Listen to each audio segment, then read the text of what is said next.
요즘 자주 가는 운동 공간이 생겼어요. 이 한마디에는 생각보다 훨씬 복잡한 감정이 숨어 있을 수 있습니다. 안녕하세요. 20년 이상 중년층의 관계 문제를 상담해온 이현주 상담사입니다.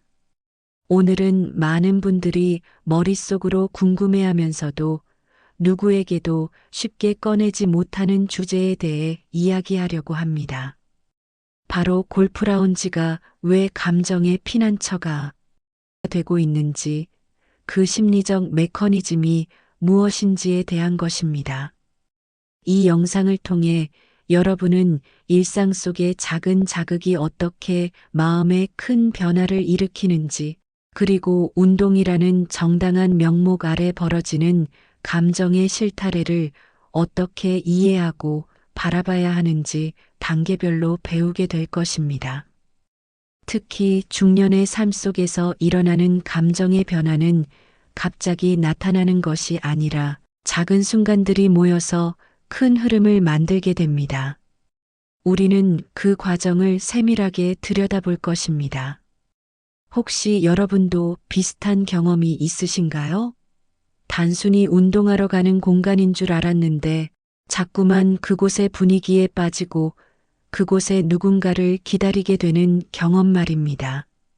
이 영상이 도움이 되셨다면 구독과 좋아요, 그리고 댓글에 공감이라는 글자를 남겨주세요. 여러분의 응원이 더 좋은 콘텐츠를 만드는 원동력이 됩니다. 그럼 지금부터 시작하겠습니다. 1. 운동 다녀올게라는 말 뒤에 숨은 심리. 평범해 보이는 일상의 한 문장 운동 다녀올게가 사실은 복잡한 감정을 담고 있을 수 있습니다. 표면적으로는 건강을 위한 운동 공간으로 보이는 골프라운지, 하지만 그 안의 분위기는 생각보다 훨씬 인간적이고 감정적인 교감이 오가는 장소입니다. 특히 일상에서 충분한 만족감을 얻지 못하는 사람들이 모이기 시작하면서 이곳은 단순한 피트니스 공간을 넘어 마음을 나누는 무대로 변모하게 됩니다. 좁은 공간에서 같은 목표를 향해 집중하는 사람들, 힘들어할 때 격려해주는 동료의 목소리, 그 과정 속에서 자연스럽게 만들어지는 소속감. 이 모든 것이 운동 이상의 가치를 느끼게 만듭니다. 서울에 사는 52세 직장인 유 씨는 이렇게 표현했습니다. 처음엔 정말 운동 목적이었어요. 건강이 중요하니까. 그런데 가다 보니 그곳의 분위기가 좋아지는 거예요. 누군가는 나를 응원해주고 내 이야기를 들어주고 내 존재를 인정해주는 느낌이 들었어요. 이처럼 운동이라는 활동 자체보다 그 과정에서 만나는 사람과의 상호작용이 더 큰 의미를 가지게 되는 경우가 많습니다.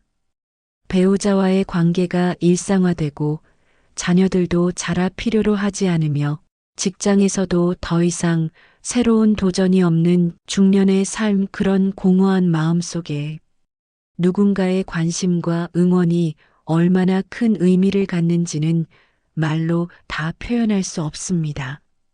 운동 공간에서 느껴지는 그 따뜻함, 나를 봐주는 누군가의 시선, 내 말을 경청해주는 그 느낌. 이것이 바로 운동 다녀올게라는 말 뒤에 숨은 진짜 이유일 수 있는 것입니다. 2. 운동 공간이 감정의 온실이 되는 이유. 골프라운지가 중년층에게 특별한 의미를 갖는 데에는 분명한 구조적 이유가 있습니다. 첫째는 정기적인 만남의 규칙성입니다. 매주 같은 시간에 같은 공간에서 반복되는 만남은 단순한 익숙함을 넘어 심리적 의존성을 만들어냅니다. 상대를 기다리는 마음, 그들과 마주치는 순간의 특별함, 이런 감정들이 점점 강해지게 됩니다. 둘째는 공동의 목표와 경험 공유입니다. 함께 운동하며 체험하는 성취감, 어려움을 함께 극복하는 경험은 일상에서는 느낄 수 없는 강한 유대감을 형성합니다. 우리만이 아는 비밀처럼 느껴지는 소속감과 특별함이 생기는 것이죠. 이런 감정은 매우 중독적입니다. 셋째는 심리적 안전지대의 형성입니다. 운동 중간의 휴식 시간, 라운드 후의 여유로운 시간들에서 일상의 어려움과 외로움을 자연스럽게 나눕니다. 배우자와의 관계 문제, 직장에서의 스트레스, 인생의 공허함, 자녀와의 갈등, 이런 것들이 마음의 문을 열고 흘러나옵니다. 대구의 자영업자 백 씨의 고백을 들어보세요. 처음엔 스포츠 동호회일 뿐이라 생각했어요. 그런데 누군가가 당신 고생 많으신데요 라는 말을 건넬 때 마음이 확 무너졌어요. 누군가가 진심으로 나를 봐주고 있다는 느낌. 그게 너무 좋았던 거죠. 그 이후론 자꾸 그 시간이 기다려졌어요. 이렇게 운동 공간이 감정적 위로의 장으로 변모하면서 그곳에 가는 진짜 이유가 점점 운동에서 감정의 충족으로 옮겨가게 되는 것입니다. 처음엔 몰랐지만 시간이 지나면서 자신도 모르게 그곳을 향한 기대감이 쌓여가고 있는 상황이 되어버립니다. 3. 장시간의 함께함이 만드는 미묘한 신체 접촉. 운동 환경에서의 신체 접촉은 매우 자연스럽고 정당합니다. 자세 교정을 위해 손을 잡고, 안정성을 확보하기 위해 어깨를 잡고, 응원의 의미로 등을 두드린다. 이 모든 것이 완벽하게 설득력 있는 이유를 가지고 있습니다. 하지만 반복되는 신체 접촉은 신경 과민성을 높입니다. 처음엔 무심코 지나친 손길이 자꾸만 반복되다 보면 상대의 손길을 기대하게 되고 그 순간을 의식적으로 기다리게 됩니다.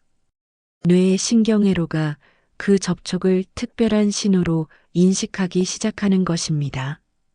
부산의 50세 주부 서 씨의 고백을 들어보면 이를 잘 알 수 있습니다. 자세를 봐준다며 손을 잡을 때 처음엔 정말 아무것도 아니라고 생각했어요. 단순한 레슨이니까. 그런데 자꾸 그 손길이 그리워지는 거예요. 다음 방문날을 기다리는 동안 자꾸 그 사람이 나한테 특별히 신경 써주는 건 아닐까? 이런 생각을 하게 되더라고요. 심장이 자꾸 철렁거렸어요. 신체 접촉의 반복은 심리적 거리를 급속도로 단축시킵니다.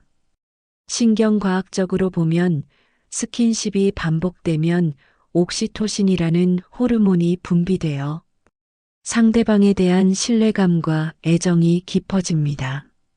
그 과정에서 감정이 자연스럽게 침투하고 뿌리를 내리게 되는 것입니다.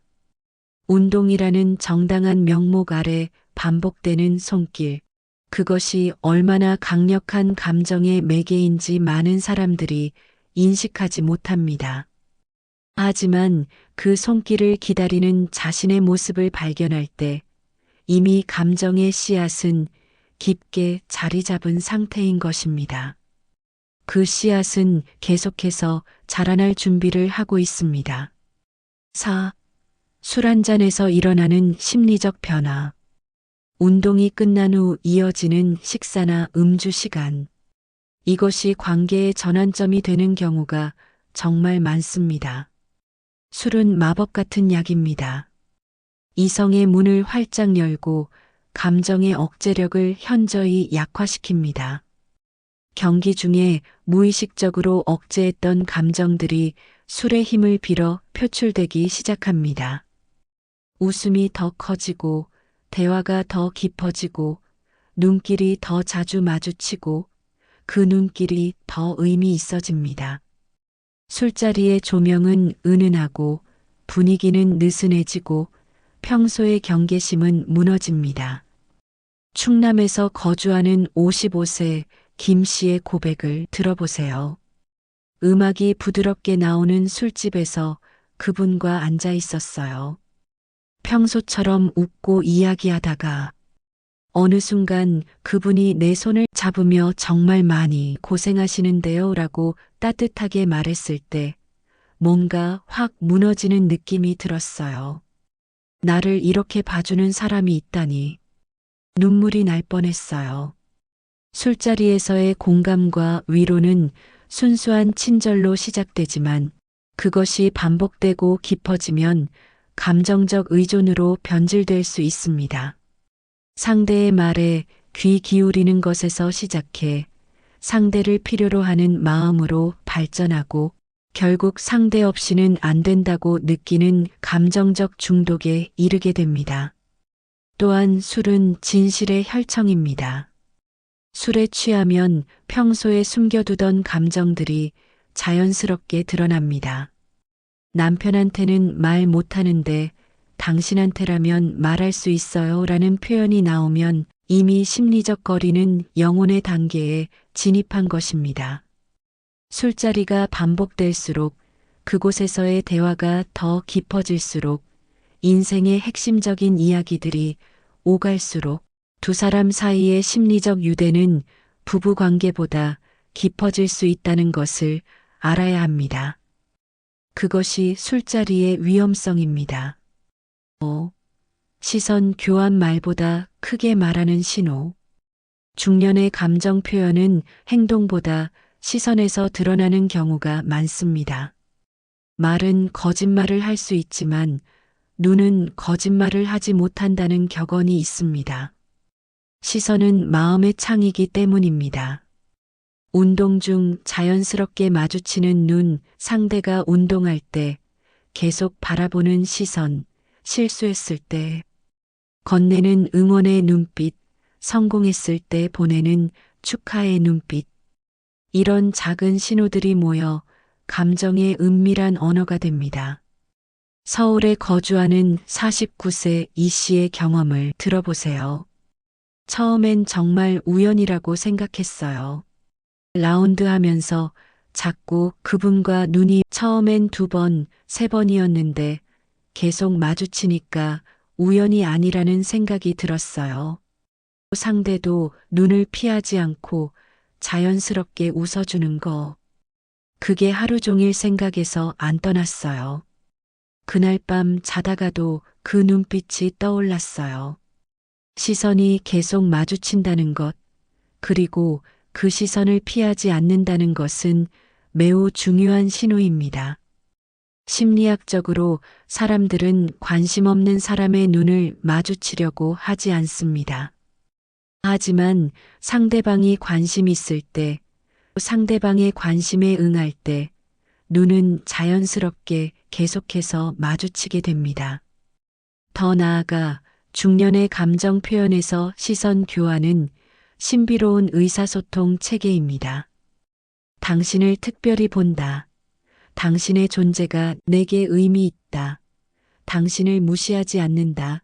이런 모든 메시지가 눈빛 속에 담겨 전달됩니다. 가장 중요한 것은 이런 시선이 피하지 않는다는 사실입니다. 쑥스러워서 시선을 돌리거나 미안해서 피하거나 무시할 수 있음에도 불구하고 계속해서 마주친다는 것은 감정이 통하고 있다는 명확한 신호입니다. 그 순간 감정은 이미 시작된 것입니다. 6. 골프 여행 하루가 관계를 바꾸다. 정기적인 모임을 넘어 함께하는 여행. 이것은 일상의 모든 경계를 벗어나는 경험입니다. 낯선 환경, 평소보다 훨씬 긴 시간의 함께함, 일상의 책임으로부터의 해방, 휴식과 재충전의 분위기. 이 모든 것이 심리적 거리감을 급속도로 단축시킵니다. 여행 중에는 평소의 역할과 책임이 일시적으로 중단됩니다. 남편도 아니고 아내도 아니고 상사도 부하 직원도 아닌 그저 운동을 즐기는 한 명의 개인으로서 존재하게 됩니다. 이런 상태는 심리적으로 매우 자유롭고 개방적입니다. 경기도에 거주하는 53세 주부 조 씨의 회상을 들어보세요. 여행에서는 평소와 달랐어요. 차 안에서 음악도 들으면서 대화하고 숙소에 도착해서도 늦게까지 대화하고 밥도 함께 먹고 어느 순간 그분이 평소의 모습과 완전히 다르게 보였어요. 더 부드럽고 더 세심하고 더 매력적으로 느껴졌어요. 다음 날 아침 그분의 얼굴을 마주치는 것만으로도 가슴이 철렁철렁 내려앉았어요. 여행은 일상의 제약과 보호막을 떨어지게 합니다. 그 자유로움 속에서 감정의 경계도 함께 허물어지기 쉬운 것입니다. 평소에는 절대로 할 수 없는 스킨십이 자연스럽게 이루어지고 평소에는 말할 수 없는 감정을 표현하게 됩니다. 더욱이 여행 중에 공유되는 경험들은 매우 강력합니다. 함께 웃은 순간, 함께 감동한 풍경, 함께 먹은 음식, 함께 본 야경. 이런 모든 경험이 공동의 추억이 되고 그 추억들이 두 사람을 더욱 깊게 연결시킵니다. 여행에서 돌아온 후에도 그 영향은 계속됩니다. 여행지의 사진을 보며 그때를 회상하고 여행 중 나눈 대화를 다시 생각해보고 그분의 모습을 자꾸만 떠올리게 됩니다. 하루의 여행이 수개월의 심리적 변화를 만들어낼 수 있는 것입니다. 7. 매주 기다리는 마음, 그것은 이미 신호입니다. 매주 같은 시간 같은 장소에 나가는 이유가 정말로 운동 때문인지 아니면 그곳에서 만날 누군가 때문인지 솔직하게 자문해 본 적 있으신가요? 이것이 가장 중요한 질문입니다. 그 사람이 없으면 왠지 허전하고 의욕이 생기지 않고 그들과 마주치면 평소와는 완전히 다른 기분이 든다면 이미 마음은 움직이고 있는 것입니다. 부인하고 싶어도 합리화하고 싶어도 사실은 감정이 이미 자리 잡은 상태인 것입니다. 전남에서 자영업을 하는 58세 오 씨의 고백입니다. 지난주에 그분이 못 갔어요. 갑자기 일이 생겼다고. 그 시간이 정말 길게 느껴졌어요. 다른 사람들과는 웃고 떠들었는데도 뭔가 빈 것 같은 기분이 계속 들었어요. 운동이 재미없었어요. 나머지 시간이 길게 느껴지고 그제야 깨달았어요. 내가 왜 이 시간을 기다렸는지. 반복된 만남 속에서 생기는 기대감, 그 사람이 보여주는 관심에 대한 특별함, 자신의 변화를 인식하려는 노력, 이런 것들이 모두 단순한 친구 관계를 넘어서는 신호들입니다. 더 위험한 것은 이런 감정의 표현입니다. 그 사람이 없으면 자신도 모르게 한숨을 쉬고 그 사람의 이야기가 나오면 귀가 쫑긋 곤두서고 그 사람과의 대화를 기대하며 밤을 지새우기도 합니다. 이 모든 것이 감정이 시작되었다는 명확한 신호입니다. 또한 자신의 외모에 더 신경을 쓰게 됩니다. 그 시간에 가기 전에 옷을 더 신경 써서 입고 머리를 정리하고 화장을 더 신경 써서 합니다. 이것은 무의식적인 신호입니다. 뇌가 이 사람에게 나를 잘 보이고 싶다는 신호를 보내고 있는 것입니다. 가장 중요한 것은 이런 감정을 인정하는 것입니다. 이게 정말 그냥 좋은 감정일 뿐일까라고 자문하는 순간이 온다면 이미 마음은 움직이고 있는 상태라는 것을 받아들여야 합니다. 그 이후의 선택은 전적으로 자신의 책임이라는 것도 함께 말입니다. 감정은 흐르지만 선택은 당신의 것. 감정은 우리가 완전히 제어할 수 없는 자연스러운 인간의 현상입니다. 외로움을 느끼는 것도 누군가의 따뜻함에 끌리는 것도 그 감정이 계속 커져가는 것도 매우 인간적입니다. 하지만 중요한 것은 그 감정을 인지했을 때의 우리의 태도입니다. 일시적인 위로와 진정한 감정을 구분하는 지혜, 그 선택이 가져올 파급 효과를 책임지는 성숙함이 필요합니다. 운동이라는 정당한 명목 아래 반복되는 만남과 신체 접촉, 감정의 공유가 무의식 중에 감정의 문을 활짝 열어주고 있지는 않은지 스스로에게 자주 물어보세요. 자신의 마음을 솔직하게 들여다보고 책임 있는 결정을 내릴 수 있는 성숙함을 가졌으면 좋겠습니다. 이 이야기가 마음에 와 닿으셨다면 구독과 좋아요로 응원해 주세요. 댓글에 공감이라고 남겨주신 분들과 함께 더 깊은 대화를 나누고 싶습니다. 다음 영상에서 더 유용한 이야기로 찾아뵙겠습니다.